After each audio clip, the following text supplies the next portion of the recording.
Salut à tous, la Team OL, Thomas M. Show pour OL Fan TV. Ça y est, c'est le week-end les gones, ça y est. Et qui veut dire week-end dit nouvelle journée de Ligue 1 pour l'Olympique Lyonnais. Et ça se déroulera dimanche au Groupama Stadium à 17 h et ça sera contre Toulouse. Et oui, Toulouse, ça ne nous rappelle pas de très très bons souvenirs parce qu'on a eu un match en retard, on a été mené 2-0 et on est revenu à 2 partout. Alors je ne sais pas si on peut parler de miracle, en tout cas c'était pas très très glorieux. Et bien là, le match retour est là. Et comme j'ai l'habitude de dire, tous les matchs jusqu'à la fin de la saison et surtout en championnat sont des must-win games, des matchs qu'on doit absolument gagner parce qu'on est à 22 points du Paris Saint-Germain. Le titre de champion, bien évidemment, est complètement oublié. Mais on a une course-poursuite avec Lille pour la 2e place. Et après la victoire contre Paris, c'est vrai qu'on s'est tous dit « Ah bah c'est bon, nickel. On va y aller tranquille vers cette 2e place. » Eh bien, pas du tout, parce que l'Olympique Lyonnais, c'est l'Olympique Lyonnais. Et depuis plusieurs saisons, depuis que Bruno Genesio est arrivé, nous sommes très très irréguliers. Et surtout face aux équipes dites faibles de ce championnat. Et donc il faudra gagner absolument face à Toulouse. Alors on s'est un peu rassuré avec ce match en Coupe de France. On s'est qualifié pour les demi-finales face à Caen. Memphis a marqué. Donc ça c'est plutôt cool parce qu'il avait eu 16 matchs sans marquer. Donc vous voyez, il a peut-être repris un peu de confiance. Bruno Genesio a dit qu'il avait eu un rendez-vous avec lui pour parler. Et peut-être que ça l'a débloqué. Peut-être, qui sait. Bref, en tout cas, petite présentation de Toulouse. Avant ce match, Toulouse c'est le 15e de Ligue 1. Ils ont marqué 25 buts Toulouse depuis le début de la saison. Ils auraient dû marquer 28 buts. Vous voyez, ils sont en légère sous-performance. Et on y reviendra, il y a un joueur qui est absolument extraordinaire avec Toulouse cette saison. Au niveau des buts encaissés, 37 buts encaissés par Toulouse. Ils auraient dû en encaisser 38. Ils sont plutôt cohérents dans leur défense. C'est une défense qui n'est pas très bonne. Et voilà, ils auraient dû encaisser à peu près le même nombre de buts qu'ils auraient dû. Donc vous voyez, c'est cohérent. Et au niveau des expected points, ils ont 28 points. Toulouse, ils auraient dû en avoir 30. Donc ils sont à la place où ils devraient être, les Toulousains. Au niveau des meilleurs buteurs, je l'ai dit, il y a un homme qui marche un peu sur l'eau avec Toulouse, c'est Max-Alain Gradel, l'ancien Stéphanois et Ivoirien. Max-Alain Gradel, c'est 10 buts avec Toulouse. Il aurait dû en marquer 10. Il est extrêmement réaliste. Et lui, cette semaine, il a parlé du fait qu'il pourrait parfaitement intégrer des clubs comme Marseille ou le Paris Saint-Germain. C'est pour vous dire, mais oui, effectivement, c'est un attaquant aujourd'hui qui, avec très très peu d'occasions, arrive à être super réaliste. Donc ça sera là le plus gros danger. Il n'était pas là au match aller, Max-Alain Gradel. Là, il sera là et ça sera forcément le danger numéro 1. Deuxième de ce classement des buteurs côté toulousain, c'est Jimmy Durmaz, 3 buts. Il a planté contre nous au match aller. Il aurait dû en mettre 1,7. Il est en légère surperformance. Ensuite suivent le frère de Michy Batshuayi, Leya Iseka, 3 buts. Il aurait dû en mettre 2,5. Vous voyez, il est plutôt cohérent avec ses occasions. Et puis ferme la marche, Yaya Sanogo, 2 buts. Il aurait dû en mettre 4. Il est en sous-performance, donc aussi attention à lui.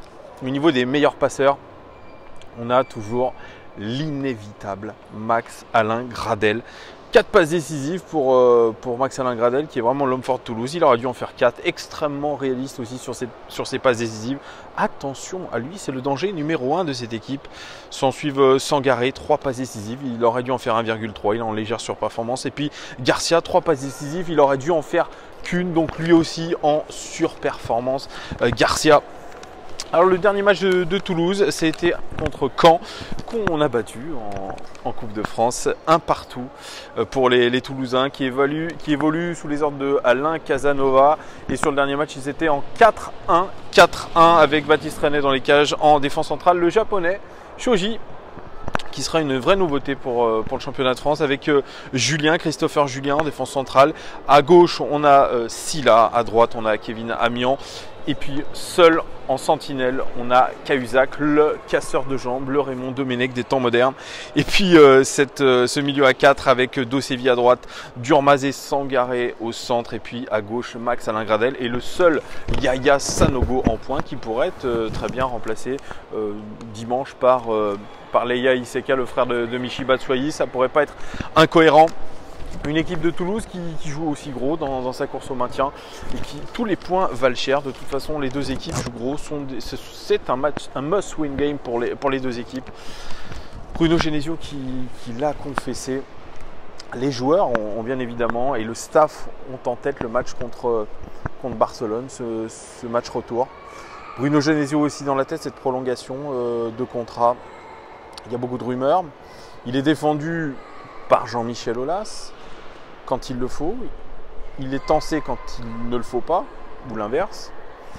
Donc vous voyez, il y a un climat autour de l'Olympique Lyonnais qui est un petit peu pesant, parce qu'il y a une obligation de résultat, surtout en championnat. En championnat vraiment où on a perdu trop de points. On est déjà à 6 défaites, je l'ai dit, soit autant que la saison dernière. Il y a vraiment un gros travail à faire sur la fin de saison et on a besoin de joueurs au maximum de leurs possibilités. On a vu un Memphis Depay qui bafouille son football, qui bafouille les buts. Lui qui avait été si important sur la fin de saison dernière. L'OL aura besoin de faire une vraie série. On n'a plus trop le droit à l'erreur. Certes, on n'est pas loin de Lille, mais derrière, ça pousse aussi fort avec Saint-Étienne, avec l'OM. L'OM qui était, il y a quelques matchs, assez loin de nous. On pensait avoir fait le trou, eh bien non. Vous voyez, c'est face à ces équipes dites bloc bas, parce qu'il va y avoir probablement demain un bloc bas, une stratégie plutôt défensive utilisée par Alain Casanova. On a des difficultés face à des blocs bas, mais je trouve qu'on a quand même réussi aujourd'hui à contrer tout ça. Guardiola parle, lui, quand il est face à des blocs bas, de surtout beaucoup étirer, c'est-à-dire avoir des ailiers et des latéraux qui collent la ligne de touche et beaucoup centrés. Et l'Olympique Lyonnais, que j'avais beaucoup critiqué sur le fait qu'il n'arrivait pas beaucoup à centrer, qu'il ne centrait pas assez, et bien là on a quand même une équipe qui centre beaucoup. Après il faut être bien sûr réaliste, ça c'est clair. Il faut être réaliste et il faut être surtout concerné, et c'est la plus grosse critique qu'on avait émise après le match contre Monaco. Cet état d'esprit qui n'était pas là, cet état d'esprit ou peut-être cet épuisement mental qui a induit un épuisement physique. On a des joueurs qui tirent la langue, on a du Tanguy Ndombele notamment qui joue beaucoup mais qui souffre un peu physiquement, mais on continue à lui maintenir la confiance. On pense à Oussem Aouar aussi qui est sur courant alternatif, qui a du mal à enchaîner les matchs. On pense à peut-être Martin Terrier aussi, lui qui est sorti sur blessure à Monaco, qui est rentré en jeu contre Caen, qui peut apporter cette touche un peu de profondeur. C'est ce que recherche Bruno Genesio. Alors oui, je vous parle des joueurs. Quelle équipe face à Toulouse dimanche? Eh bien, il y a le retour de Raphaël dans le groupe. Donc ça peut être un moyen aussi de faire souffler Léo Dubois. Léo Dubois qui a montré des vrais signes de fatigue contre Monaco. Alors pourquoi pas avoir Raphaël à droite, en défense centrale. Pourquoi pas un Denayer Marcelo toujours, c'est les inébranlables. À gauche, on devrait avoir Ferland Mendy. Alors à savoir si on jouera en 4-2-3-1 avec le retour de Nabil Fekir d'ailleurs dans le groupe. Nabil qui était soi-disant blessé, alors est-ce qu'il jouera titulaire? Est-ce qu'il est capable de jouer dans un 4-3-3? Parce qu'on sait que le système taillé pour Nabil Fekir, c'est le 4-2-3-1. Si c'est un 4-3-3, on risque de se retrouver avec peut-être encore un milieu à 3 avec en sentinelle Lucas Touzard. À gauche, moi je vois bien dans ce milieu à 3, je vois bien Papiek Diop. Et puis à droite, pourquoi pas encore Tanguy Ndombele, même si moi je trouve qu'il fait beaucoup de matchs. Et puis en attaque, pourquoi pas une titularisation de Martin Terrier, en pointe Dembélé. Et puis à droite, Maxwell Cornet qui a fait un très bon match contre Caen, qui a marqué un super but et qui devrait avoir l'opportunité de s'exprimer à nouveau. Vous voyez, on devrait avoir une équipe quand même qui est pas trop loin de celle qu'on a vue contre Caen, avec vraiment dans l'esprit de Bruno Genesio et du staff de vraiment manager au mieux ces joueurs, parce qu'on a des grosses échéances. On a l'enchaînement Strasbourg et ensuite Barcelone. Ça sera la semaine prochaine. Et Bruno Genesio le dit, on sera là mentalement. Parce qu'il parle de mental, hein, ça va tous jouer au mental.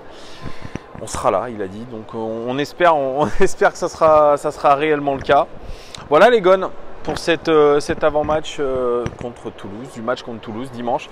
Alors peut-être qu'il y en a qui seront au stade, dites-le moi en commentaire et puis dites-moi ce que vous attendez de ce match. Qui voulez-vous voir sur le terrain? Que doit faire Bruno Genesio pour ce match face à Toulouse, qui est un match où on doit absolument l'emporter. Je le redis, c'est importantissime. Tous les matchs sont des must-win games. Voilà les gones, je vous souhaite d'ores et déjà un très très bon week-end et je vous dis à très vite pour le débrief et puis plein d'autres petites surprises pour ce week-end. Ciao!